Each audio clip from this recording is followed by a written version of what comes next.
Alright, after the refinement of all the previous mentioned parameters, we reached meanwhile a chi-square factor of 4.5, which is pretty good. Therefore, we can now include the byproduct, which is supposed to be lithium sulfide.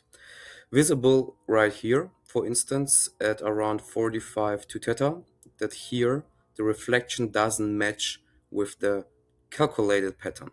That means there is something in addition. Now we can close the refinement window, also the editor as well. Then we can check here in the PCR file, which we anyways need afterwards. So here you can also check the chi-square factor, 4.5. And now we can also check in the sum file how good our refinement have been so far. So we have an RF factor of 3.4, which is quite good. This is fine. Of course, we have only one fraction. That means so far our refinement consists of 100% of lithium silicon sulfide with an error of around 1%. But this is just a side information. We don't need the sum file at the moment. Because the next step is how to include the lithium sulfide impurity into the lithium silicon sulfide PCR file to continue the refinement. For that, we have to scroll down the PCR file of the lithium silicon sulfide, where we have to include the crystallographic information of lithium sulfide. For that, one more time, we need the ZIF file of the phase, which looks like that. I downloaded already in advance. And because we are always working only with the PCR files, we have to convert the ZIF file into the PCR file, which I've been showing you in the first video. And I did it already in advance. That's why I can close the ZIF file. And this is the PCR file of the lithium sulfide. And at this point, we have to copy the main information of the crystal structure to include it into the other PCR file. So now, please carefully check what exactly I'm gonna mark and copy. This is really important because even if you miss here the sign or one of these lines, or here we have to exclude the very last two lines because they are already in the main PCR file variable. If you do it accidentally or even on purpose, so copy this as well, or I don't know, this line, you will receive an error code during the refinement. So please make sure that you really copy only this part. So one more time, copy. And so where we have to paste it, we have to paste it before the 2 theta, which we excluded here in this PCR file.